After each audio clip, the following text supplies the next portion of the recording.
민주당 쪽에서 뭐 대법원장을 고발하고 어, 이런 내용을 하고 있는데, 사실 삼권 분립이라는 게 우리나라에 정착을 하고 굉장히 많은 피와 고통의 시간들로 인해서 삼권 분립이 정착을 했거든요.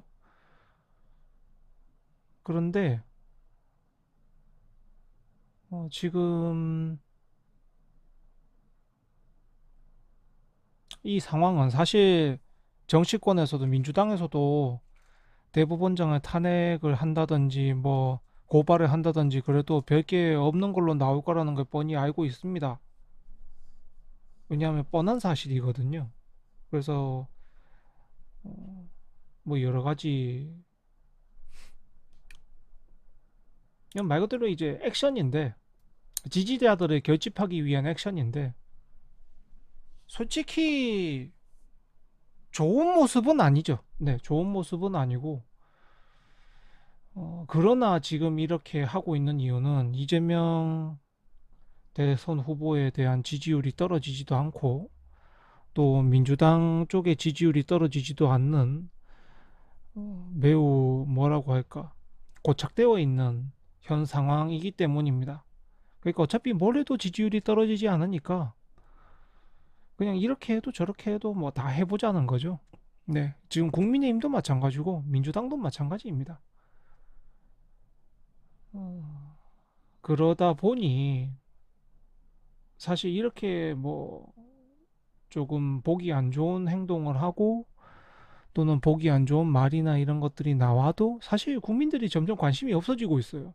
특히 중도층 같은 경우는 거의 관심이 없을 겁니다. 이게 어느 한쪽이 항상 그렇거든요. 강제로 밀어붙이고 때를 쓰면은 그 때 때문에 떨어져 나가는 사람들이 생깁니다. 그죠? 그게 듣기도 싫고 귀찮고 막 그러니까 아예 떨어져 나가 버려요. 그게 이제 보면 정치의 노림수거든요. 중도층이 많이 갑작스럽게 변수로 등장하게 되면 기존 지지층만 신경 쓰면 되었던 정치판에서 중도층이 끼어들면 이게 중도층이라는 세력이 항상 보면 한 30% 정도 가게 되거든요. 뭐든 그렇습니다. 왜냐면 3파전으로 나뉘면은 양강구도일 때는 50대 50으로 생각하지만 그게 아니잖아요. 항상 보면 중도가 껴있단 말이죠.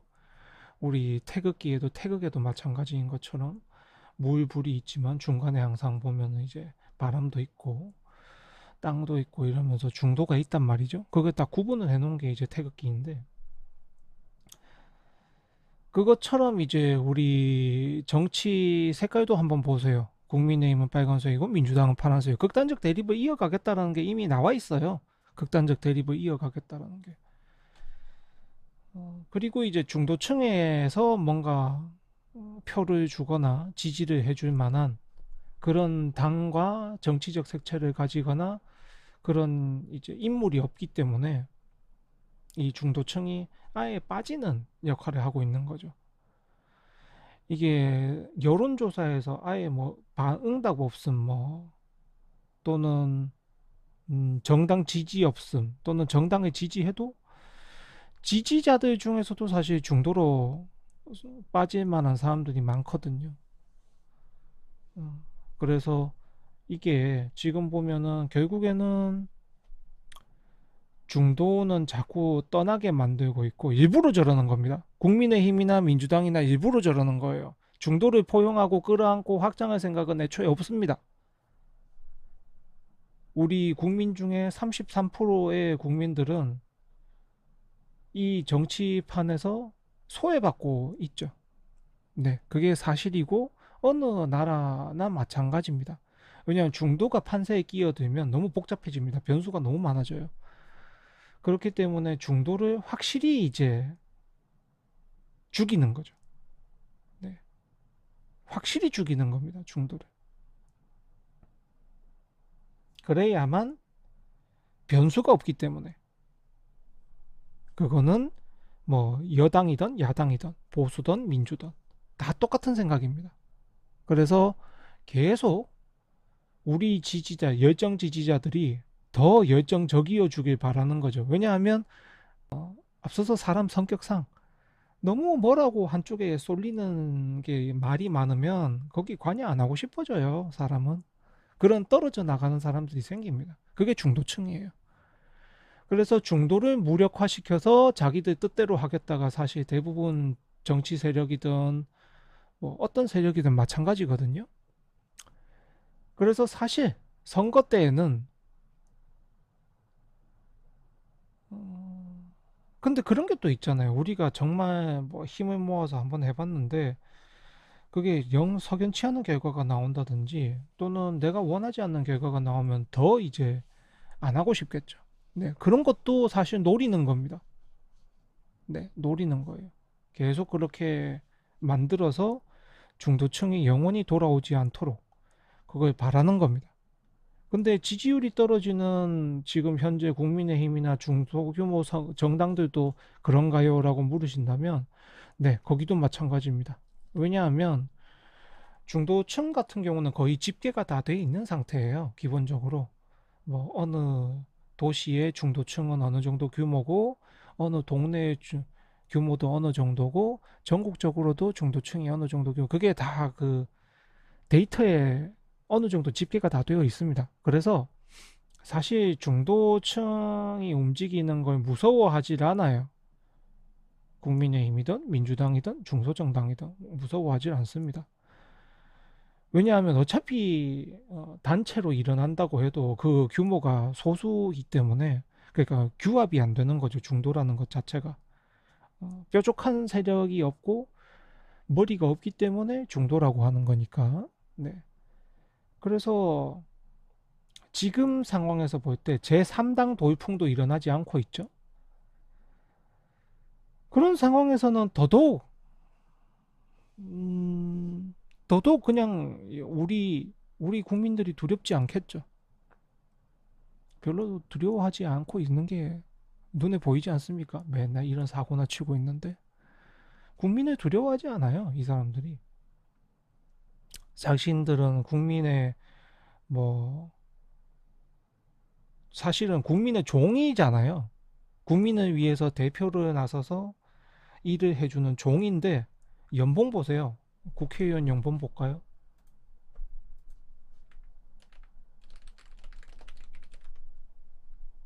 네. 2019년에 1억 5천, 1억 5천이었네요. 2019년에. 지금은 아마 더 높을 거고. 그리고 국회의원 혜택.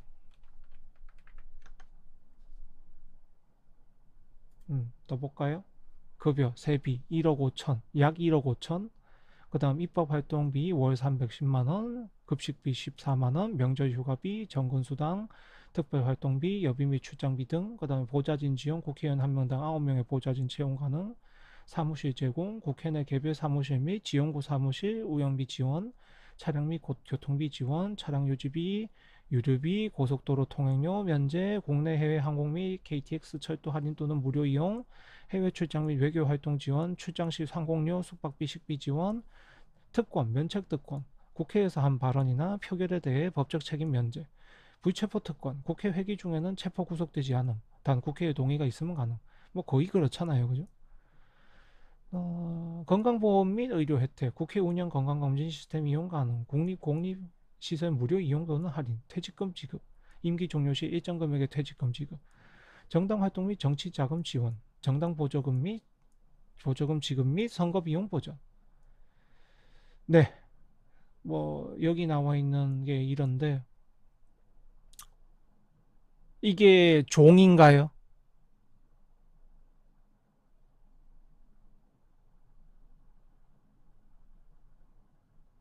누가 어느 종이 주인보다 더 잘 먹고 잘 삽니까? 그 이게 여러분들이 생각해도 좀 이상하죠?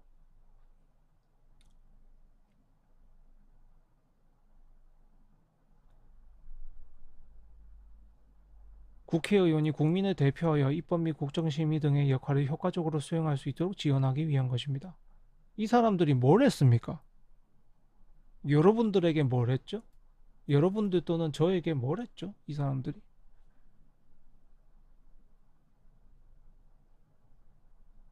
정책이 하나가 통과되면 그 정책으로 먹고 사는 사람이 생기긴 하죠. 근데 그게 대다수의 사람들이 먹고 사는 일들인가요? 정말 극소수들이 거기 일에 진출한 사람들이 얻는 혜택일 뿐이에요. 정책 한 개에 그렇게 많은 사람들이 먹고 살지 않습니다. 솔직하게. 그럼 정책 100개가 통과된들 뭐 국민이 얼마나 먹고 사나요? 2024년 의정 활동. 이래서는 안 나오네. 2024년 국회 어, 통과 법안 이렇게 하면 나오나? 이것도 잘 안 나오네.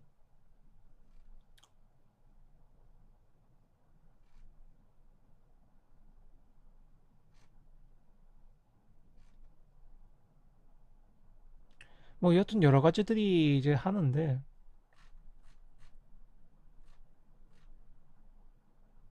솔직히 이 사람들이 뭐 합니까? 이 사람들이 뭐예요?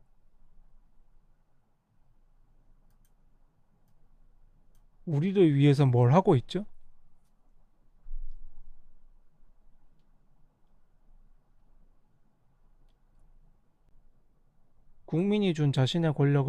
국민이 준 권력을 자기가 대리한다고 하는데 사실 휘두르고 있는 거잖아요? 휘두르라고 주지는 않았는데.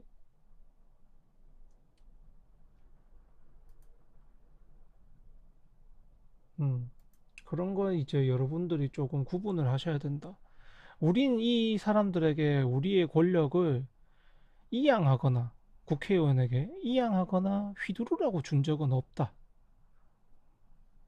우리가 살피지 못한 일들, 여러 가지들의 애로 사항들 이런 것들을 효과적으로 좀 하라고. 그러니까 효과적으로 좀 도움이 되라고.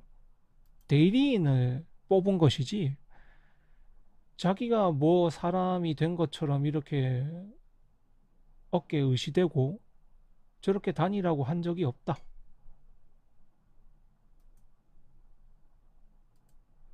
그렇지 않나요? 여러분 선거할 때 그런 생각 아니셨나요? 저 사람이 국회의원 해가지고 자기 먹고 살 거 다 먹고 살고 그러라고 살라고 뽑아준 거 아니지 않습니까? 열심히 일을 해달라고 뽑았지.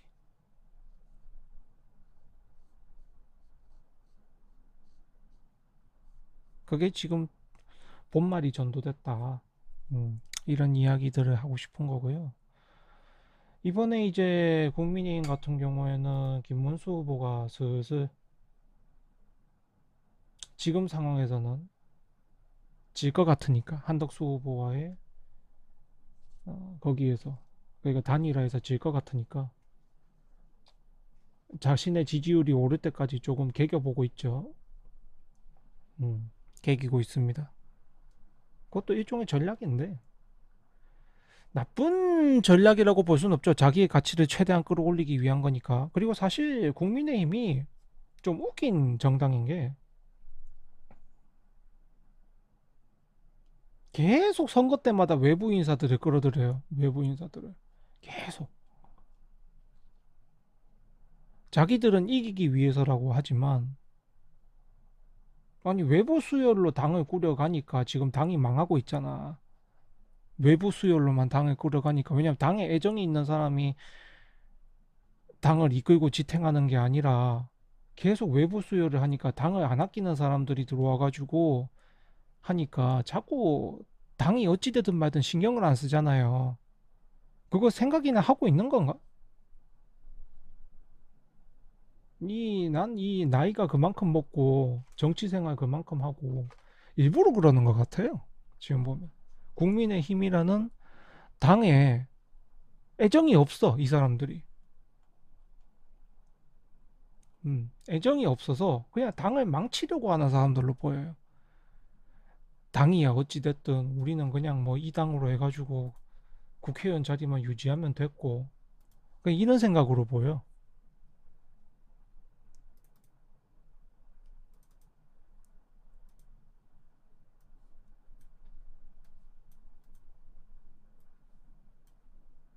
이게 뭐 그것도 웃기잖아요. 그 뭐지?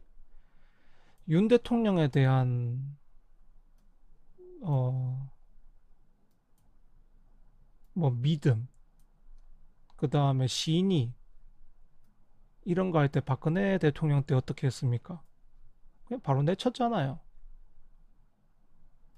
그 사람들이 지금 다 살아남아서 하고 있는 거잖아요. 그래 자기들 말도 안 되는 거야.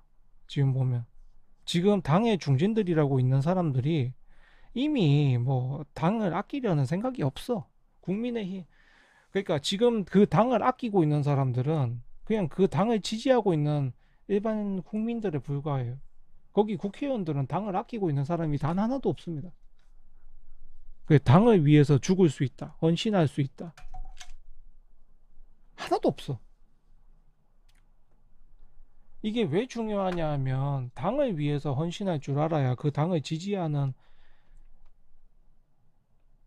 지지해주는 당원들, 지지자들의 어, 눈치를 본다는 소리잖아요. 근데 지금 이 사람들은 그 국민들이 왜 국민의힘을 그러니까 자신들을 보고 하는 게 아니라 국민의힘이라는 당을 보고 하고 있는 건데 거기에 대한 게 지금 없습니다. 그 애사심 이런 게 없어.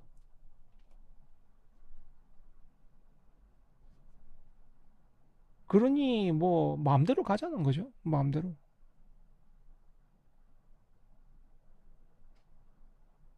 물론 현 시대에 애사심을 요구하는 거는 웃긴 일이긴 한데 MZ 시대기도 하고 뭐 회사에 열심히 해봐야 뭐가 있겠나. 근데 그건 회사인 거고 저게 당은 다르잖아요. 당에 열심히 하면 할수록 어떻게 돼요? 자기가 다음 차기에 국회의원을 할 가능성이 더 크니까 직접적으로 다가오잖아요. 근데도 뭐 없는 거지. 왜냐하면 지금 정치판은 국민을 우습게 보니까 이건 뭐 국민의힘이면 민주당이면 똑같습니다. 국민을 우습게 보니까 그냥 어차피 지지해 주니까 우리가 열심히 안 해도 그러니까 뭐 너희들한테 기는 척 안 해도 어차피 해줄 거니까 배째라 이거지 뭐. 그런다고 뭐 너희가 떨어져 나갈 것도 아니고 이번에도 보세요. 국민의힘 지지율도 윤 대통령 그렇게 하고 나가지고 지지율이 홀딱 떨어졌다가 다시 회복하는 것 봐. 국민들은 이렇다니까. 당 망하지 말라고 당에 대한 애국심을 가지고 애사심을 가지고 열심히 해주는데 이 국회의원들은 그 생각이 아니야. 그러니까 자기들이 지지를 받는 줄 알고 있어. 미쳐가지고.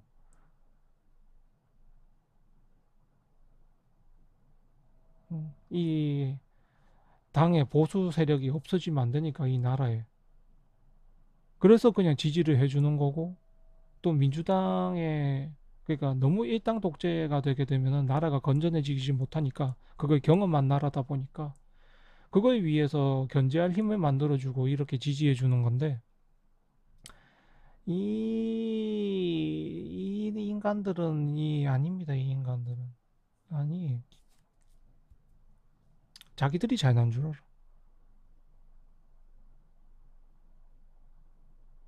그게 참 좀 답답합니다. 아무리 국민들이 액션을 취해줘도 자기들 멋대로 생각하고 거기다가 언론들도 자기들 편이 다 있다 보니까 국민의 뜻을 와전시키고 왜곡하고 국민이 이래서 그러는 게 아닌데 도대체 국민을 대변해주는 언론과 정치는 어디 가고 전부 자기들 이속만 챙기고 있고 정치인은 정치인대로 있어 언론은 언론대로 있어 기업은 기업대로 그러고 있고 이게 뭐 엉망이에요 엉망 이 서민을 위한 정책은 없어 국민을 위한 정책이 없어요 그렇게 되지도 않을 거고 아무리 뭐 이런 이야기를 한다고 쳐도 그렇게 될 리도 없고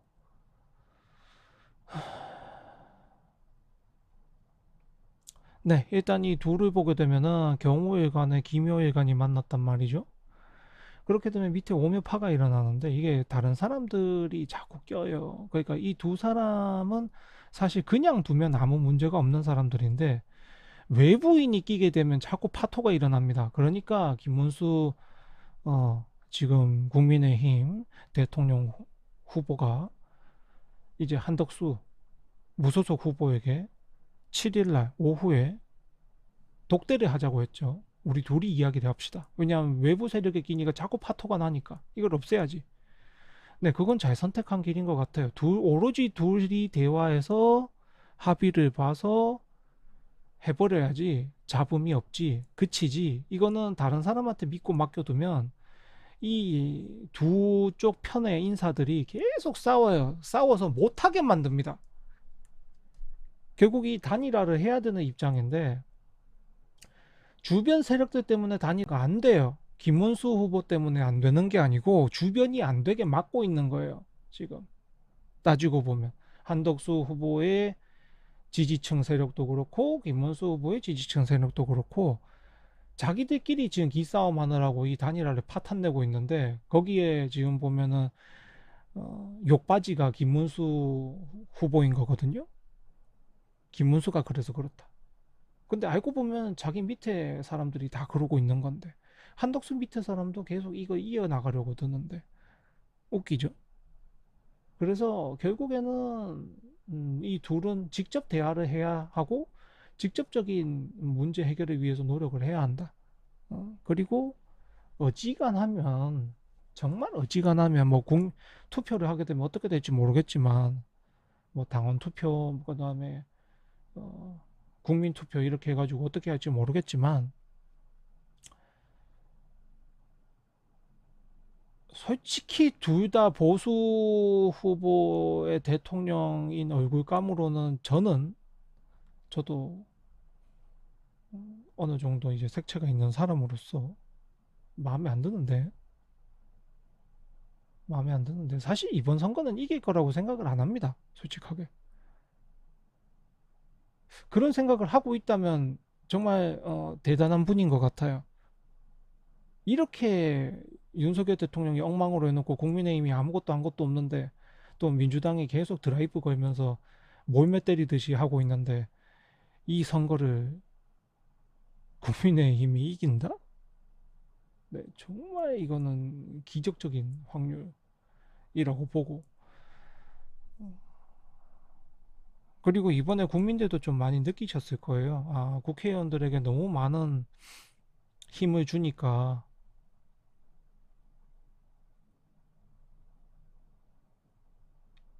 이 좀 저게 멋있어 보이지도 않아. 솔직하게 힘을 너무 많이 쓰니까.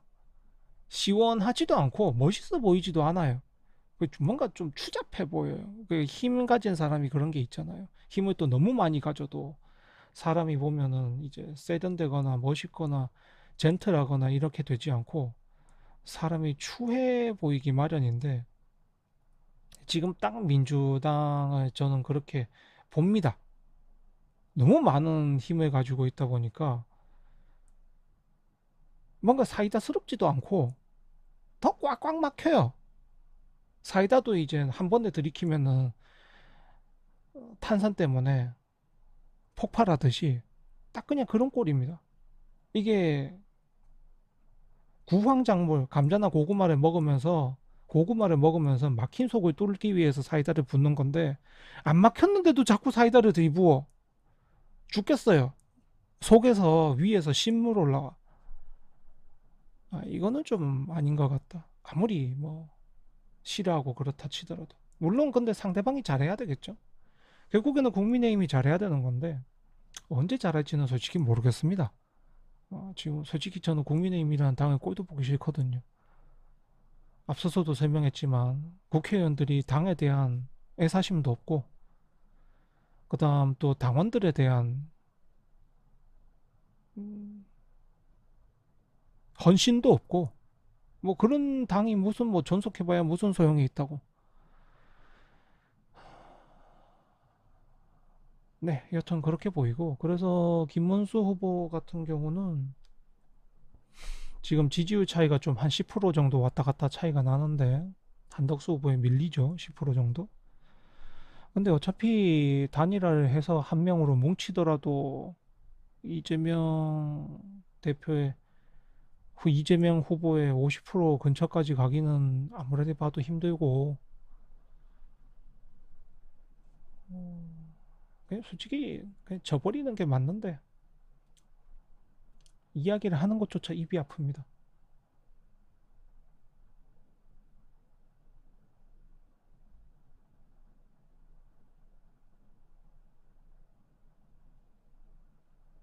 음, 네, 그래서 어찌되든 이 둘 사이 운에는 그래도 김문수 후보가 운으로는 조금 더 낫거든요.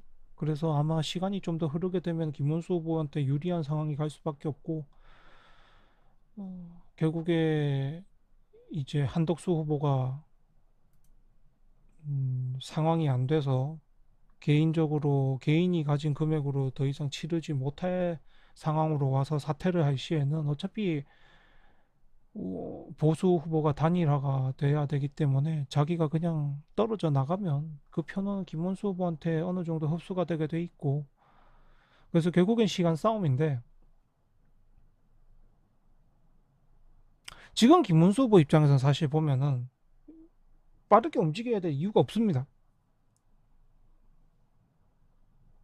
그리고 한덕수 후보는 자꾸 그 여론조사에서 자기가 높은 걸로 나오다 보니까 자기가 마치 대선 후보가 된 것 마냥 말씀을 하시고 행동을 하시는데, 어차피 그래도 이재명한테 떨어져요. 이재명 듣는 후보한테 못 이겨요.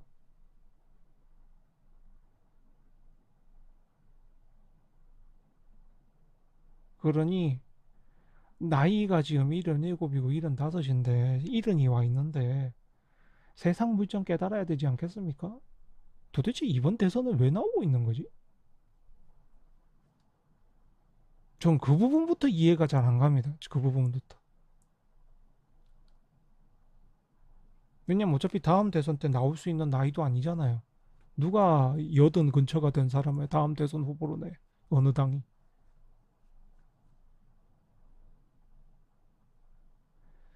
그렇기 때문에 저는 지금 이 단일화도 굉장히 못마땅하고요. 이 정치 상황도 굉장히 못마땅하고, 둘 다 지지하지 않고 있고, 그렇다고 또 민주당이나 이재명 후보를 지지하는 것도 아닙니다. 그냥 저는 이번 대선이며 다음 이제 지방선거가 들어오는데 솔직히 점차 떨어져 가고 있는 사람이라고 생각을 합니다.